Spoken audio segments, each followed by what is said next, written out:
Hello, and thank you for joining our teaching for the 21st Century webinar brought to you by the David Horowitz Freedom Center and the Glazov Gang. I am your host, Annie Cyrus. Please use the Q&A box on your screen if you're joining us via Zoom, or if you're on Facebook, use the comment section if you have any questions, and I promise we will get to answer them as soon as our very special guest presentation is over. Before I introduce our very special guest this evening, I wanted to remind you all of these webinars are brought to you by the David Horowitz Freedom Center and the Glazov Gang for free. So today we will try to see if we can do a fundraising for the David Horowitz Freedom Center so we can continue these webinars. On that note, it is my honor and privilege to introduce our guest this evening, Humberto Fontova. He was born in Havana, Cuba in 1954 and escaped Castro's revolution with his family in 1961.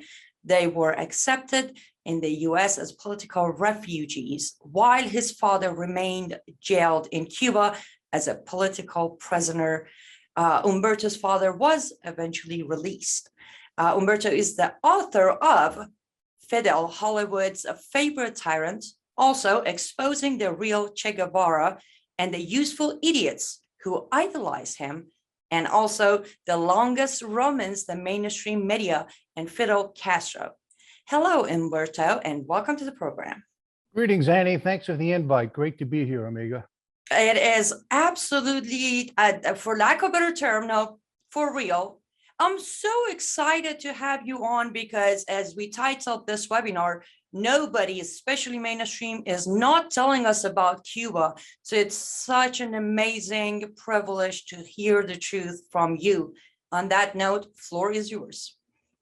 Yeah, well, it's almost too easy, Andy. It's too easy because the thing is, the media does not report what is going on and hasn't been doing it for 62 years. Let me kick it off with a quote from Che Guevara himself. From 1959 in his diaries, he says, "Much more important than guerrilla recruits for our guerrilla army," and of course, they didn't really have a guerrilla army. They had several dozen ragtag hobos, winos, and criminals. There was no army, and there was no guerrilla war, really. But he said, more important than recruits for our guerrilla army were American media recruits to export our propaganda. Now, that was in 1959. They started exporting that propaganda in 1957, and it has been non-stop until we sit here and speak. And while we sit here and speak, in other words, Che Guevara's quote is as relevant as we sit here as it was in 1959. And that is why people are so, I say ignorant in the genuine sense of the word. I am ignorant of many things. How to fix my outboard motor, for instance, everything. It's not, I don't think it is an insult, but it's because of the media kowtowing to the Castro regime. In 1959, Fidel Castro visited the United States, and he made a special visit to the New York Times. Now, why would he do that? He pinned a specially minted medal. In fact, it was the Cuban regime's highest honor, and he pinned it on a New York Times reporter, Herbert Matthews. And he said while pinning it, "Thank you to our friend, Herbert Matthews, and to our friend, the New York Times. Without your help, the Cuban Revolution would have never happened." This is 1959. And now the New York Times has kept that up until today. Just yesterday, they had an article about what was going on in Cuba. But what you'll notice in anything that you read in the media, the mainstream, the ones with Havana bureaus, and that's what you got to watch for, folks, because it's not rocket science. If you have a Havana bureau, as all of the mainstream media does, with the exception of Fox, what you're reporting from Cuba is obviously being censored or pre-censored or being done in conjunction with the regime. It's not rocket science. And if you report what's actually happening in Cuba and what the regime has been doing to its subjects, you will lose your Havana Bureau. As a matter of fact, Real Clear Politics, just last week, or maybe the week before, did a report. I knew that this was so just instinctively, and most, by the way, most Cuban Americans that are watching, that are joining us, know this stuff frontwards and backwards. So bear with me, folks, as we're trying to inform the folks who don't live in South Florida. I don't, but we know this stuff. But the point is that Real Clear Politics did a study, and they found that the most reporting on the Cuba crisis the last couple of weeks was by Fox News. Why? Exactly what I said. Because they do not have an Havana Bureau. You would think that all those intrepid investigative reporters who swarm throughout Cuba, from ABC, NBC, CBS, all the alphabet media, and especially CNN, and all of those MSNBC, NPR, oh, you would think that they would have a lot more information, wouldn't you? But no, they had a graph and it showed Fox reporting like this and all the other ones like this. Why? Because they are in Cuba. And if they report what's actually going to happen in Cuba, they'll get a boo. Let me give you a personal example. This actually happened. And so I saw it firsthand. About 10 years ago, you remember when the movie Sicko came out? Michael Moore's Sicko. And oh my goodness, Cuba had the best healthcare on earth.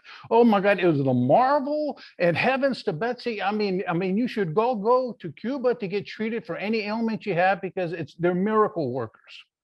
Well, don't you know that Cuban dissidents, they showed this film naturally. Fidel Castro, who called Michael Moore his favorite filmmaker. I'm sure Oliver Stone got jealous when he heard that. But the point is, he was showing Sicko all over the island for free. Of course, when you live in Cuba, you don't have a lot of choice in what movies you're going to go see, right? So a lot of Cubans saw it, and a lot of dissidents saw it. And then they saw Michael Moore touring Cuba's hospitals. Well, he was touring the ones for the tourists and for the Communist Party elite. And the dissidents said, oh my God, here we go again. For 60 years, we've been putting up with propaganda about the marvels of Cuba's healthcare, this and that. And now the world is looking at Michael Moore's movie and going, gosh, look what a great place it is. I wonder why those mean old people in Miami, those Cuban Americans, are always lying about that. So these dissidents took it upon themselves to risk their lives and sneak little video cameras into actual Cuban hospitals. In other words, the ones were hapless Joe six-pack Cuban. Not that a Cuban can buy a six-pack, by the way, but the regular subjects of the regime have to attend. And they took videos of the horrors and the disgusting scenes that take place in these hospitals. Horrible, horrible, horrible, horrible.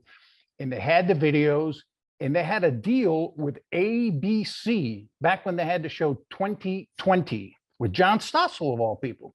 And they were going to show these videos.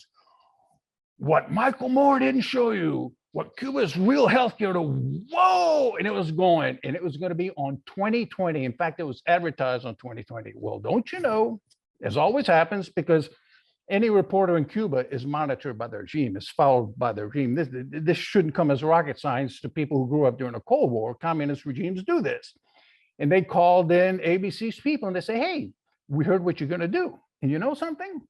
If you all show those videos in their entirety, we are going to have a reevaluation of your bureau, aren't we? In other words, they were blackmailed. And don't you know that ABC caved?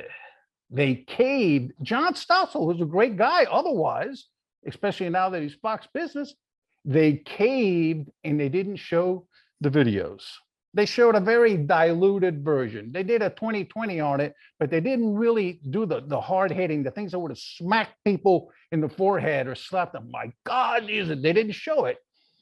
Cuba's dissidents were distraught. I mean, they were up in arms. My God, here we go, literally risking our lives to get this information. And these people go ahead and cave to the regime, and they don't show it. So the dissidents in Cuba, got in touch with their friends in South Florida, in Miami. George Utset, who has a fantastic website, The Real Cuba. And they got in touch with him. And George called me and he says, Humberto, this is horrible. They're not going to show it. This is what's going to happen. This is going to happen. I said, don't despair. Hold on there for a second. So I got on the horn to Bill O'Reilly's producers, and I got on the horn with Sean Hannity's producers. And they immediately called back, immediately. But Sean Hannity's called back first, like in about 7 seconds. They said, we want him, we'll show him. I said, okay, George, get him. So George was actually on the program because they have a pilot in Miami, and George Utset was on the program, and they actually showed, and you can see it, it's on YouTube now, what Sean Hannity, what Sicko didn't show you about Cuba's hospitals. And by the way, The Real Cuba has a great layout of all the horrors that actually take place. But the point is this, that's just something I know about personally that happened. But you can imagine that takes place every day, probably, anytime anyone with a Havana bureau tries to tell the truth about what's going on in Cuba. I just happen to know about that incident, and it was taken care of. And all of these hospitals and all of these things, if you really want to know the truth about Cuba, go to Babalu Blog Daily. They're the ones putting out the truth daily about what's going on. About 800 to 1,000 people have been arrested in the last few weeks. And essentially 400 or so of them are still unaccounted for by the regime. They have been disappeared. Now, as we all know, when you had death squads and people disappeared in pre-Sandinista Nicaragua, in El Salvador, in Guatemala, in Argentina, and heaven forbid, in Pinochet's Chile, it was all over the media. You couldn't turn on anything without hearing about the death squads and the disappearances in Chile's, Pinochet's Chile and Guatemala and stuff. And then that's actually a microscopic amount of people have been disappeared by the Castro regime. But y'all haven't heard about any of this in the mainstream media. You can go to Baba Blue Blog and get updates on what is going on with these disappeared and arrested people, because the protests that took place 2 weeks ago in Cuba, July 11th, more than that, are actually the biggest protests to have taken place in Cuba, some say ever, and a lot of people say since 1994. Now, let me give you an idea of the courage of these people. The Castro regime, the people that they rose up against without guns, without arms, with any kind of outside help, this regime is responsible for jailing and torturing political prisoners at a higher rate than did Stalin's regime during the Great Terror. Higher rate, obviously, because they had many fewer people to work with. Cuba had a population of 6.5 million in 1959-60.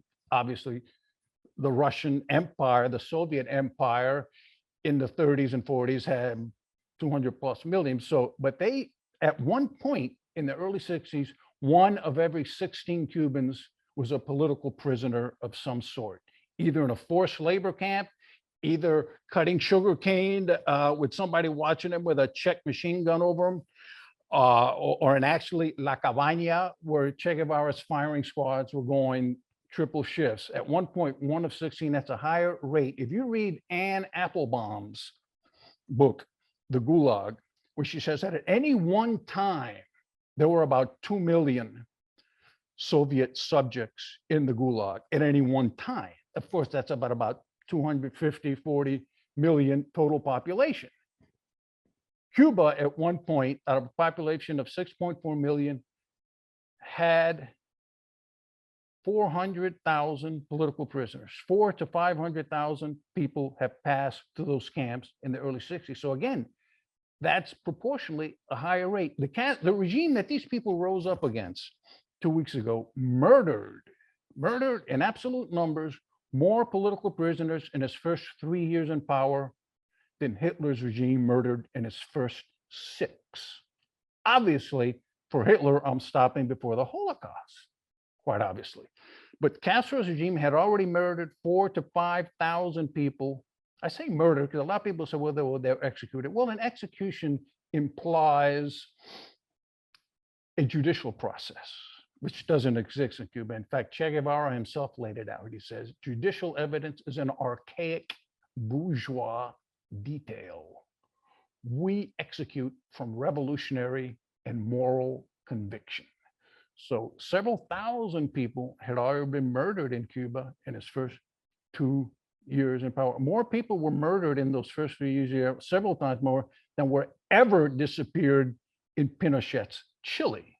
But of course, all we hear about is Pinochet's Chile. So this is the kind of regime that these people are going up against without guns. Fidel Castro's first speech when he entered Havana, January 8th of 1959, he said, "Armas para qué? Guns, what for? The Cuban people don't need guns, especially to fight the regime." Within a year, the Cuban people had been disarmed and they had nothing to fight the regime with. So keep it in mind. A lot of people go, well, Humberto, that's awful, but good grief.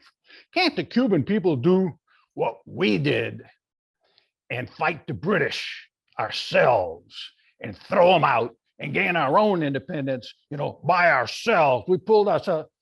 I've got news for these people. More French troops fought and died at Yorktown, the decisive battle of the American Revolution, than did colonial troops. It's interesting that Donald Trump himself is one of the few people to have thanked France for saving us at that time. He's one of few. But the point is, it's very hard to get something going from the bottom, a revolution to start from the bottom, especially against a totalitarian regime, without outside help. But Humberto, they did it in Eastern Europe, the Poles and Hungarians, my guy, they threw off the Soviet. Folks, it's a completely different stuff. You had somebody on the inside, on their side. You had Gorbachev, right, opening up the system. And it's funny because the Castro brothers, Raul and Fidel, at the time were counseling Gorbachev, do not be an idiot. You're opening Pandora's box and you will never be doing. As a matter of fact, specialists in security matters in the 1960s, and they said, as a matter of fact, a KGB officer who had visited Cuba in the early 60s, and he was interviewed somewhere, I think in the US or perhaps the United Kingdom, he says, wow, says, those Cubans have a much more efficient security system than we ever had here in the Soviet Union. So you got to imagine it takes courage to go up against something like that. And yet the Cubans are doing it and they are crying for outside help, which is not coming. We have heard some platitudes from the Biden administration. Communism is a failed system. Whoa, he came out with that a few things. But what you've got to keep in mind is that the people in the Democrat Party and in the media who have underlying or actually out in front, overt sympathy for the Castro regime, or in their multitudes, and it's not a fringe element. For instance, we know, most people, probably imagine most of our listeners, viewers know that Bernie Sanders has said good things about the Castro regime. And the AOC has kind of bordered, but folks, it's not these fringe elements. It's not these fringe elements, even though Bernie Sanders does have a lot of power and influence within the Democrat Party nowadays. It's not them.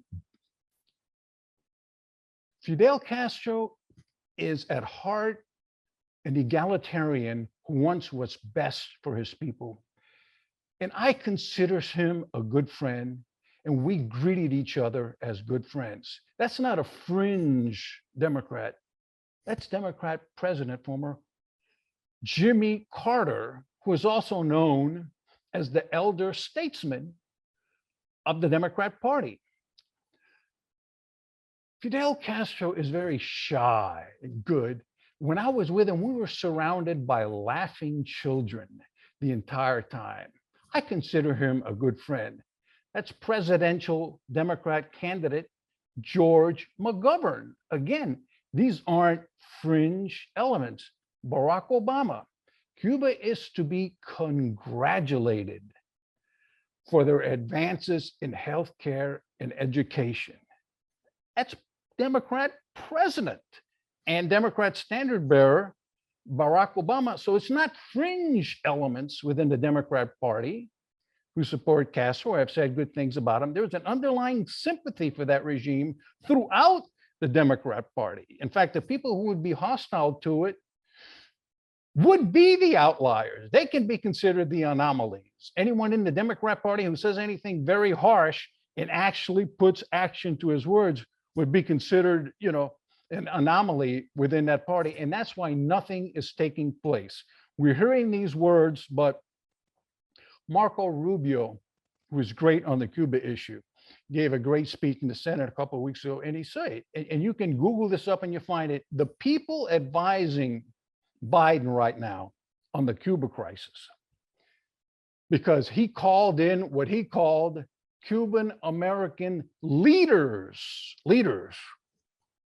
Most Cuban Americans that I know about looked at these names and they said, these are leaders? Who are these people? But in other words, some people that the media Democrat complex designated out of the thin air as Cuban American leaders met with President Biden and some other people last week, 2 weeks ago, to brainstorm more or less for a response to what's going on in Cuba.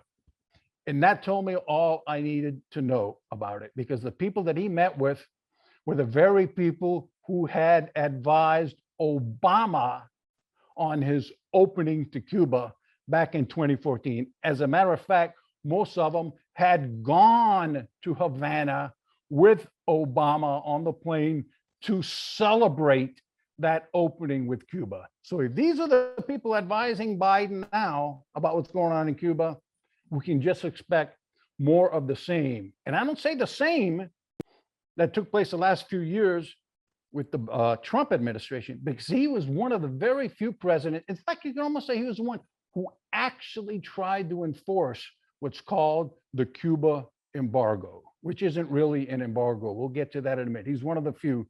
But Obama started, shredding it the minute he got into office.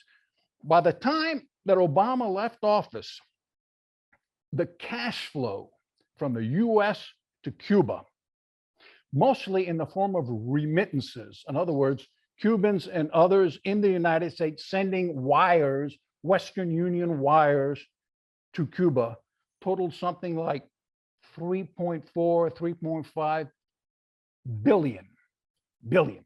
On top of that, you throw what the travelers, people who were traveling to Cuba from the US, were spending there as essentially tourists, even though technically tourism is illegal from the US. You put it all together, and the cash flow from the US to Cuba was somewhere around 4 to 5 billion, which is more than what the Soviets used to send Cuba back in the 70s and 80s, when it was their favorite client state. So people were crying and screaming and moaning, groaning about an embargo. The more extremists of them call it a blockade. How can you have a blockade or an embargo when the cash flow from the blockader and the embargoer exceeds what their patrons, the Soviets, used to send to Cuba? But that's just an example of how what you hear about Cuba, when Cubans, people who actually follow this issue, read CNN, for instance, or the New York Times about Cuba, it's worse than what Alice found on the other side of the mirror when she fell through the rabbit hole. What on earth is going on? But again, most people, including most of our viewers, don't really follow this issue that closely. But Humberto, we've had that embargo for goodness, 60 years. Shouldn't we remove it? And this is all you're hearing from Democrat media circles now, as far as helping the Cuban people. Let's help them. All you're hearing about, it's let's remove the embargo and let's remove the sanctions that are hurting the Cuban people. In other words, they want to crank up the remittance financial lifeline again for people to be able to send unlimited. What happens is that the regime gets its hands. Those remittances are all processed through a bank, which is headquartered in Panama, which is essentially run by the regime, and they end up with 75% of it one way. Imagine right off the bat, they'll take 20%. And then after that, through various other methods, they end up with most of it. And that's why you see that the people who advised and are advising Biden right now about helping Cuba, for some strange reason, they're played up in Cuba's media. They get very favorable treatment in Castro's KGB founded and mentored media. And plus, this is important, they travel in and out of Cuba at will, a totalitarian government that vets all foreign visitors, especially of a political nature and of a journalistic nature and of an academic nature. They vet them very carefully. Well, the people that are advising, with the exception of Menendez, the exception of Cuban-American Senator Menendez, who's probably the only one giving him good advice, all the other ones travel in and out of Cuba at will, if not with an actual red carpet rolled out in front of them when they hit Cuba. So I'm sorry to report that I don't see any help coming to the Cuban people under the administration right now. Opening up the internet and giving US companies access to open up internet in Havana, in Cuba, without government interference would be the first step. Because one of the first things that Reagan did, like I was saying before, over there, when that happened, when the Iron Curtain fell, you had one guy on their side, Gorbachev, opening up the system somewhat, idiotically, as it turns out, most communists are telling him. But then you had the Pope and Ronald Reagan sticking a crowbar in that small crevice and prying it open. So you had someone on the inside opening and someone out there helping open the system. One of them was getting fax machines to the Solidarity people in Poland. Fax machines, because hey, folks, this was the late 80s, you know, obviously, but the equivalent of those fax machines to Poland in 1988 would be giving internet access to Cubans right now, because that's how those revolts got off the ground to begin with. Cubans were finally, actually, it was only like about a year ago that most Cubans, or about half of them, got access to the internet, and immediately they started communicating, and immediately saw, okay, let's get this thing off the ground, and boom, 2 days after they started, the government cut down internet. So the first order of business would be to open up internet access, which can be done. They tell me that the technology exists.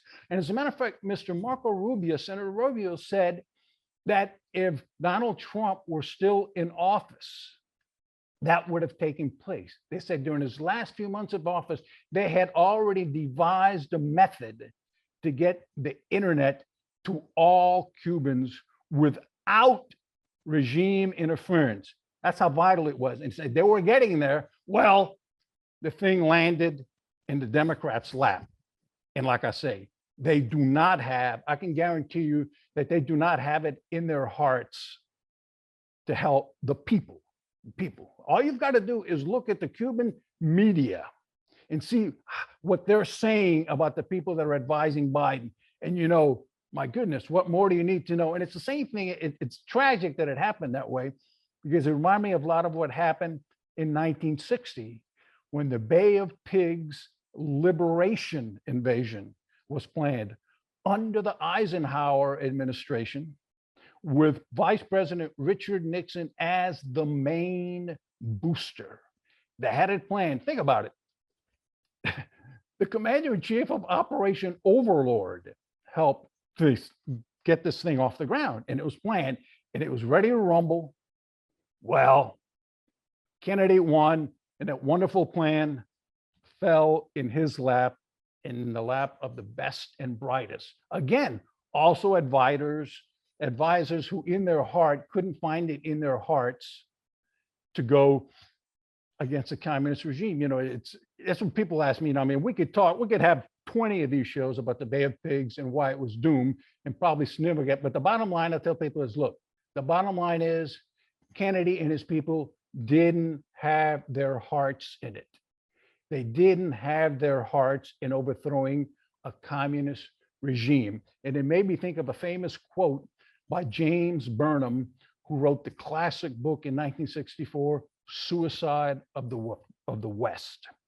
He was a columnist for National Review magazine at the time. And he said, the liberal cannot strike wholeheartedly at the communist for fear of wounding himself in the process.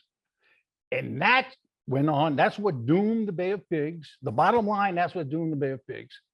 And the bottom line, I fear that's what's going to doom the Cuban people's quest for freedom this time around. What Donald Trump had planned with Marco Rubio and many other Cuban American advisors who knew the score about Cuba, who knew what was going on. They were getting a great plan. Boom, it dropped in Biden's lap. In other words, in the lap of the vice president when Cuba officially scored a victory. Remember Raul Castro, when Obama, in December 20th of 2014, Raul Castro in the media scored, he says, "We won the war." And he was right. We won the war. In other words, he saw that the US had capitulated in every single item. They got their spies back from the US, they got relations, but more importantly, that cash flow, the remittance and travel cash flow, which then President Reagan slowly cut away, suddenly cut into, you know, with executive orders. It couldn't be do it once away. But by the time Reagan had it all in place and these other things were from place, boom, it lands in Biden's lap. So it's, I'd love to be more optimistic, but I don't see a lot of help coming to it. And as usual, the international community, the UN, the Organization of American States, I don't see any help from them coming to. Let me talk about the embargo, folks, because everybody was going to say, well, Humberto, that embargo, folks, the embargo was not put in place. First of all, there's nothing remotely definable as an embargo against Cuba. There are certain sanctions that were put into place against the regime. Why were they put into place in the first place, Humberto? That's terrible. If we hadn't done that, you know, we just pushed them into the arms of the Russians. You know, that's what we did. I almost freaked the other day. My wife Shirley heard me yell from the bedroom because I was reading Ben Rhodes' book, memoir. He was the one tasked by Obama. He was the Obama aide who was tasked with negotiating the opening with Cuba. His opposite number in Cuba was Alejandro Castro, Raul Castro's son, who is a KGB trained colonel in Cuba's secret police. That's the guy who was negotiating with failed novelist Ben Rhodes, and he made mincemeat of him. He made absolute mincemeat of him. And we all knew that was secret at the time, but we all later learned that that had been his opposite number who said, oh my God, no wonder we're in this shape. But Ben Rhodes says in his memoirs, I asked Raul Castro himself, would you guys have turned to the Russians if the US response had been differently, if we had been a little more favorably disposed of? And I said, my God, does this guy not know that Raul Castro had a KGB handler since 1954?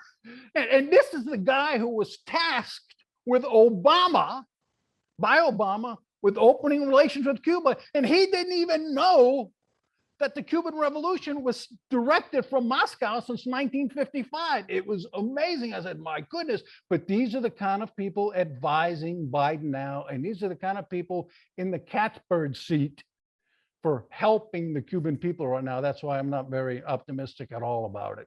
But if anybody has any questions, I could keep talking. Like I said, we could do 50 shows like this because of the ignorance out there. But yes, let's go ahead and open up questions. So our lovely audience, if you have any questions, as I said, you can use the Q&A box. If you're with us on Facebook, go ahead and use the comment section and I will check those as well. And I do have a few questions myself. But before I start, as I mentioned, we're going to try to see if we can do some fundraising for David Horowitz Freedom Center today. So those of you who are on Zoom chat, please take a look at the chat. There is a link and also an easy way to use your cell phone to make 100% tax deductible donation. So Humberto, you said a lot of brilliant things, but one that caught my ear the most is their heart, being the Democrats and the government, their hearts wasn't in overthrowing Castro. Why? I can only go back. There were liberals. There's a movement now out there. People consider John F. Kennedy, a Cold War Democrat. He was in the mold of Scoop Jackson and those guys who were anti-communist. But if you read all of the memoirs of, say, Arthur Schlesinger, Bobby Kennedy's own, and all of his advisors of Ted Sorensen, you read all of those memoirs and put it all together, you see they were classic liberal. They had a guilt complex about, U.S. power. We can't be the Yankee bully, especially in Latin America. They had this guilt complex about, exerting pressure, gunboat diplomacy. We can't do it out there. That's part of the liberal baggage that these people carry. And that's the bottom line behind everything. They just started diluting the plan by the commander-in-chief of Operation Overlord. They started diluting it till it became completely ineffective without airstrike. But it just isn't in their heart. And like I say, I'm reading stuff by Biden and by some his advisors right now, and I'm thinking, this is no different from what Kennedy was hearing from his advisors in 1960.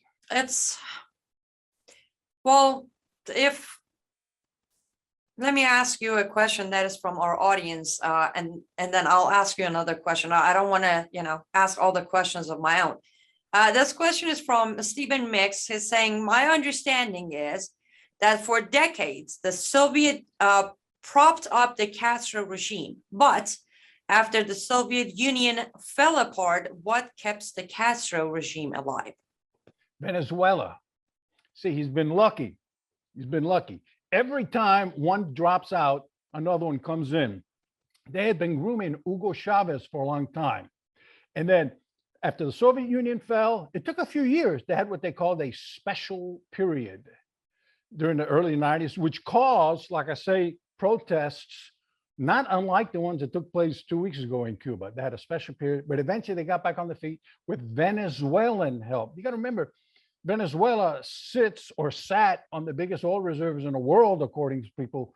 So it was essentially an oil sheikdom in South America, plus travelers from the US. Then they started kicking in the tourism. Tourism started kicking in right there in the early 90s. And a lot of people don't realize, but it became legal for people to visit Cuba from the US as early as 1976. Jimmy Carter allowed it. And then they kept whittling away with it. Well, you can go on educational travel. You can go on family reunion travel. You can go to the point where during Obama's term, especially Obama's term, his first term, all the 8 years that Obama was in power, more people were visiting Cuba from the US. There's about 400,000 people were visiting Cuba from the US annually. We were right behind Canada as their top source of tourists. Of course, they weren't called tourists because technically that's illegal according to the so-called embargo. But the point is, we all know from The Godfather 2, which is the liberals' prime educational source on Cuba, a lot of people, that back in the 50s, Cuba was a tourist playground, right? Whoa. Well, guess what? During the tourist playground years in 1957, last year, 230,000 Americans visited Cuba. Like I say, when it's a tourist playground, 230,000. When we had a blockade and an embargo, a cruel embargo against Cuba, 400,000 visited Cuba from the US. So again, this is the topsy-turvy kind of thing where people who actually follow this issue, sometimes are on the verge of losing their mind because there's so many lies out there that people buy into. And it's just like Goebbels said, you repeat these things often and often and often. But the tourism and Venezuela kicked in. And just as Venezuela started drying up, like I say, in 2016, Obama, here I come to save the day, came in with his opening, and the remittances, as I said, 3.5 billion in travel kind of took up where Venezuela was sliding down. Right now, Venezuela is stopping again. It's slowing down again. I mean, they're not, it's not that they're running out of oil, it's that they've made such a mess out of the oil industry that they can barely get it out of the ground. But the Red Chinese, I do call them still the Red Chinese, are now moving in to replace them. And a lot of people will say, well, Humberto, that's where we ought to go in. We ought to go in there so that they won't turn, just like they could have turned to us in 1960 instead of the Russians. We could go in there. Folks, it's been tried. Every single president from Eisenhower to now Biden has tried an opening. A lot of people say, Humberto, why don't we try something new with Cuba? We ought to try something new. We've been trying to do this bully boy embargo for 6 years. No, something new would be what President Trump was doing, enforcing the embargo. That would be something new. And now, as I said, that seems to be off the table. Well, as you know, whatever President Trump did, good or not, would automatically be a bad thing because it was President Trump's idea. But at least he didn't say all the Cubans who are trying to escape to America will be turned around. Well, the point is, Mr. Trump had Cuban Americans as his advisors on his team to advise him on Cuba. And I knew some of them, and I said, boy, when I heard the people on his team, I said, boy, we're in good shape now. And exactly, things were falling into place. The regime was actually being starved. These sanctions that the Biden regime says, hey, we just put sanctions on some Cuban military leaders. That's nothing. Those people had already been sanctioned by Trump, but they're meaningless because these people live in Cuba, and the sanctions, those kind of sanctions mean absolutely nothing. The only sanctions that really count is strangling them with cutting off remittances and travel expenses. That's what was keeping the regime afloat after Venezuelan oil subsidies started dying. Yeah, the same thing applies to the regime of Iran. It's exactly the same thing. You're exactly right. Here's a quick try to the story. The shirt you're wearing, I actually, as I was getting ready for the introduction of this program, I was having problem memorizing to say Che Guevara, because in Farsi it's pronounced Che Guevara. But anyhow, I grew up actually, if I would see that t-shirt, I would lose my mind because I grew up as Che Guevara to be a hero in Iran. How did you know the truth about him back then? Most people didn't. Well, here's the thing. In Iran, he is praised as the savior. He's praised as a hero. You see a lot of Iranian wearing the t-shirts with his face or the hat, that his famous hat that he would wear. Beret, But then when in America, I came to realize who he really was. I'm like, oh, now that makes sense. A tyrannic regime of Iran would definitely praise a man like Che Guevara or Castro for that matter. But anyways, I don't want to hijack the topic from Cuba to Iran, but I think Biden administration is definitely dealing with both. There's a lot of parallels there. I think they're dealing with both situation completely wrong, but the same way.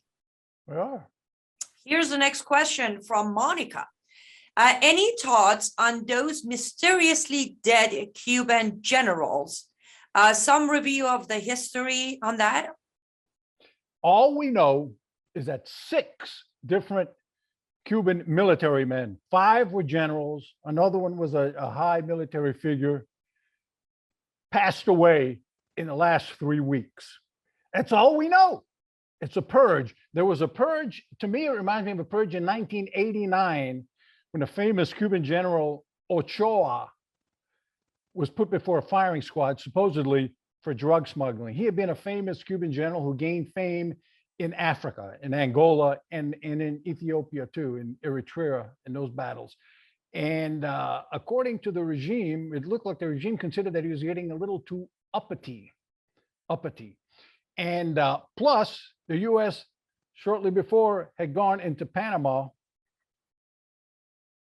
to get Noriega, and the Cuban regime was up to its eyeballs, as it still is, in drug smuggling.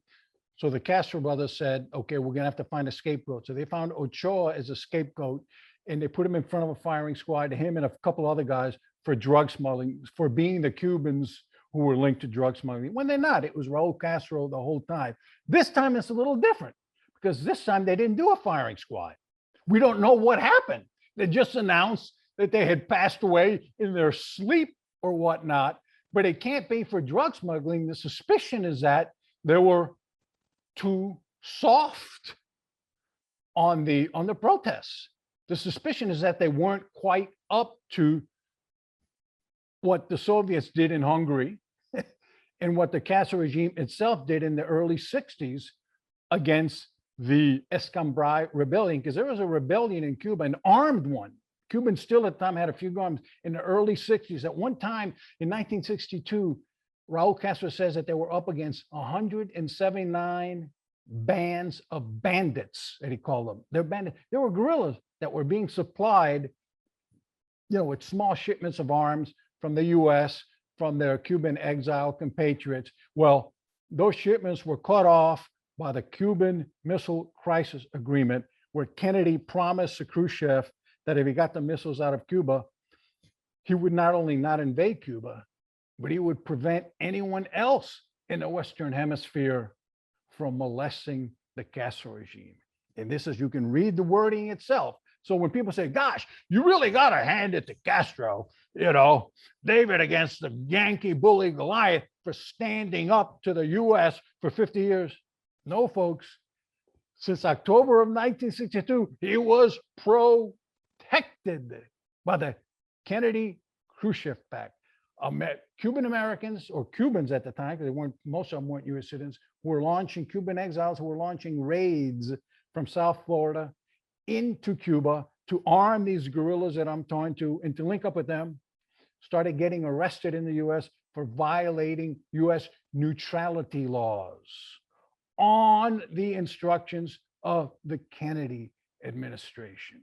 But Humberto, how can that be when we all know that Kennedy tried to assassinate Castro 650 billion times? Because we always hear about those assassination plots that, total poppycock.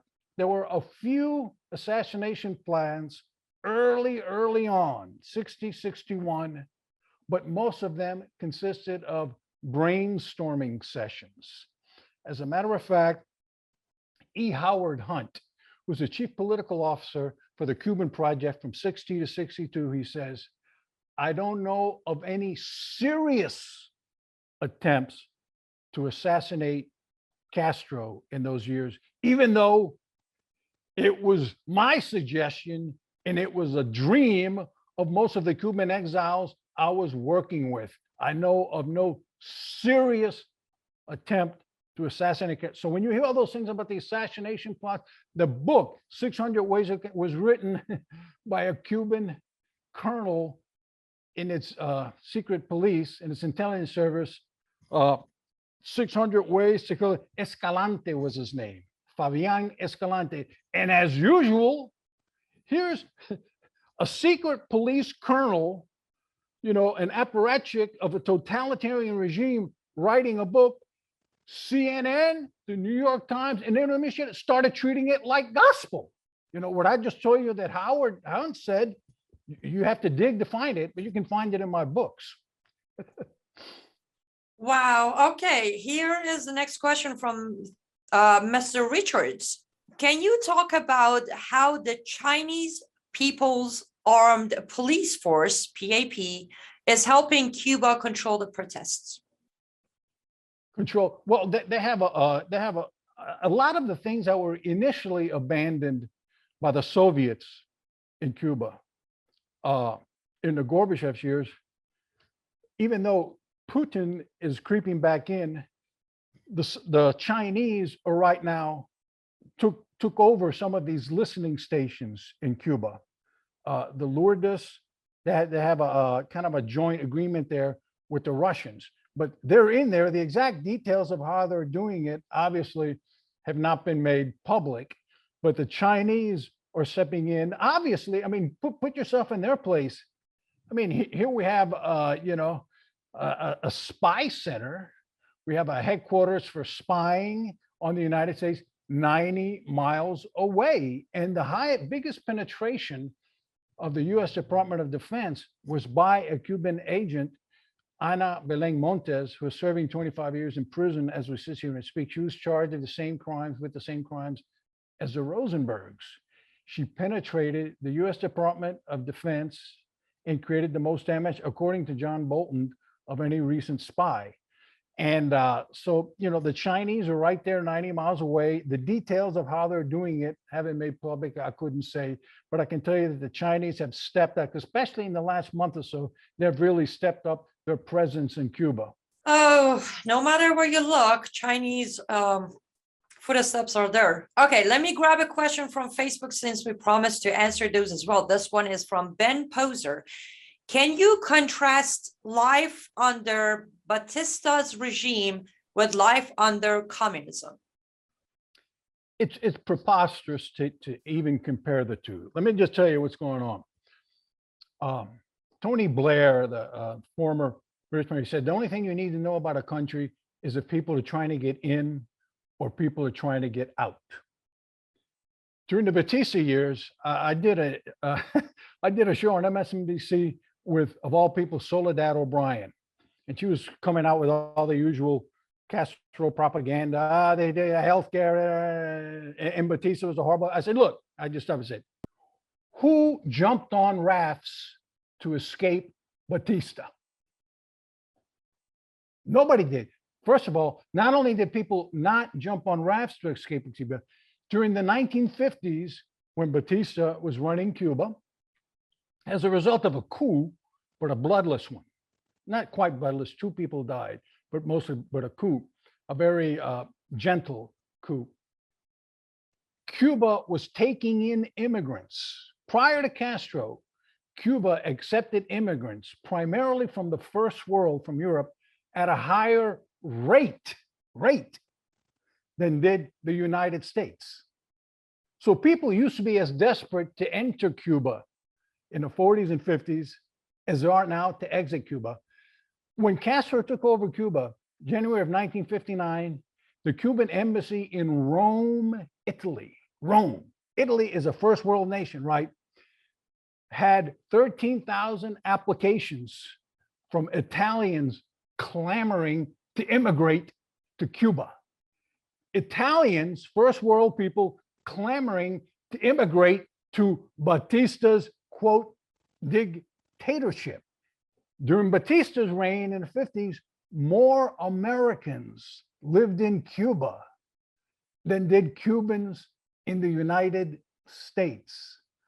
In other words, at a time when Cubans could leave Cuba with all their property, not only did you not have to jump on a raft, you could jump on a Constellation or a Pan Am jet with your property, with your family. You were perfectly free to go back and forth Cuba. At that time, more Americans lived in Cuba than did Cubans in the US. Cubans came to the US, but they went home. As a matter of fact, during the 1953, Batista took over the last time in 52. We hear about the Cuba being the playground. More Cubans vacationed in the US in 1953 than did Americans in Cuba. vacationed in the US, and returned to Cuba, to Batista's Cuba. That's really all you need to know. It was a corrupt quasi dictatorship, but you lived your life free. You had food in the stores. The newspapers were quasi censored every now and then, but it wasn't nothing. You could live your life. Bottom line, no one jumped on rafts. You know, since that time, this is something our questioner probably doesn't know.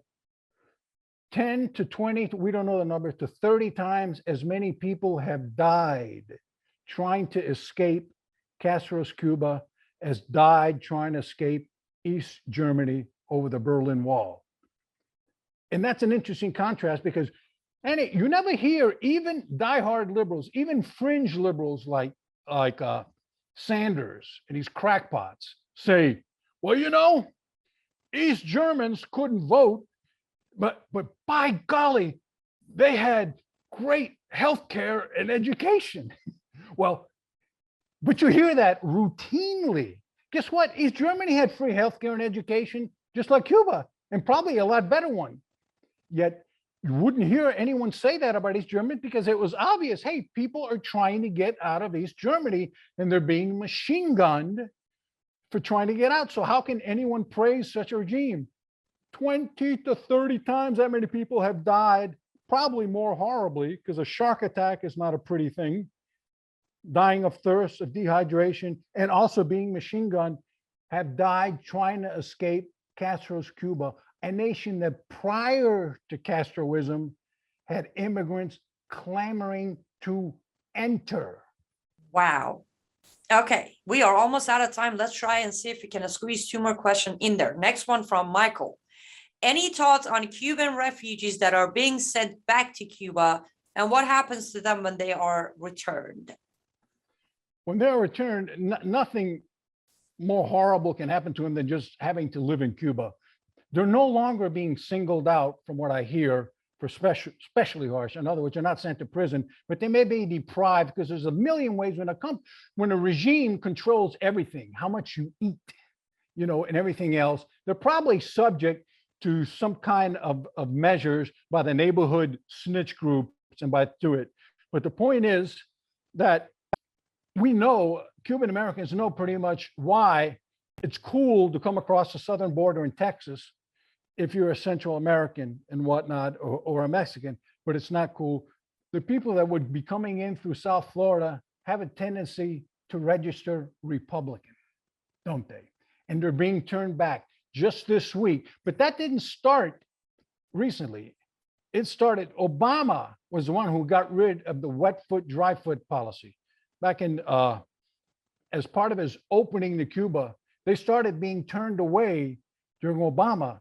So that's nothing new. And President Trump was trying to cut away with it, but it's obviously, you know, gut churning when you see it. And if you look for it in the news, you can see the things that they were jumping on to escape. Pieces of, I'm a fisherman, I'm a boater, pieces of styrofoam hardly bigger than the chair in front of me right now, than the table in front of me, with 3 or 4 people on them, risking their lives. And there's also reports just this week of the people in Cuba saying, we haven't heard from our relatives who jumped on that raft in 3 weeks. So the number of people that have died, I said 10 to 20, we don't know. 300 people died trying to escape over the Berlin Wall, 300. The estimates to Cubans run to 15 to 30,000 have died. No one knows how many died in the cemetery without crosses over the last half century, but they still keep coming. Okay, here's a last question from our audience. This one's from Zeba. How concerned are you about the rumors of special Chinese troops in Cuba? And why isn't the media giving that story more attention? Wouldn't that be a threat to our national security? Well, I'm not really that concerned because, as I said, I think the Castro regime itself can handle the situation. As I mentioned, there were KGB people who were impressed with the Castro regime's repressive measures in the 60s, you know, in an admiring kind of way. Wow, they got a better system than we did. You know, they're the ones who tutored the Cubans to it. But I don't think they really need the Chinese for that kind of things right now. But it's obviously something that should be played up. But again, you've got all of these intrepid reporters in Cuba. If they started reporting that, it would happen what happened to ABC that I mentioned early in the show. Hey, y'all are showing too many things. We are going to have to reevaluate your Havana Bureau. So the point is, we're not getting the entire truth about what's coming out. And if they started reporting the truth and only just the facts, ma'am, like a Dragnet, they're out of there. They're out of there. This shouldn't be rocket science for people who grew up during the Cold War. Totalitarian regimes censor the press, folks. Amen. Humberto, where do our audience go to follow you, get your books, and get educated on all things Cuba? Yeah, it's look, by the way, the things I've said are going to seem outrageous to a lot of people. Where is this guy coming up with this stuff? Let me just say, these things are all published and thoroughly documented in my books. And as you know, these are the biggest publishers in the world, Penguin, Random House, and they have big legal departments. And believe me, when I send in my transcripts, my manuscripts, I spent a lot of time on the phone with their legal department. What about? Because they were just as surprised as many of my, where is this guy coming up with this stuff? Look at the source, look at the source, look at the source. So in other words, everything that I've said is documented in my books, and that documentation was gone over with a fine-tooth comb by the legal departments of the world's biggest publishers. Great. Now, where do we go? And they can all be found at hfontova.com. hfontova.com. That's my website. All my books are there. You can get them through Amazon, Barnes and Noble, anybody. Fantastic. Thank you so very much for coming on tonight and educating us on what the mainstream media is hiding from us. We appreciate that. Okay, Amir, you've got my number anytime. Thank you. And to our lovely audience, thank you so much for staying with us until now. And those of you who made your donations, we are grateful for that as well. And those of you who might be planning to make a donation later on, all you got to do is text DHFC, David Horowitz Freedom Center, DHFC, send it to 707070, and you'll be able to make a 100% tax deductible donation. With that being said, stay safe and goodbye.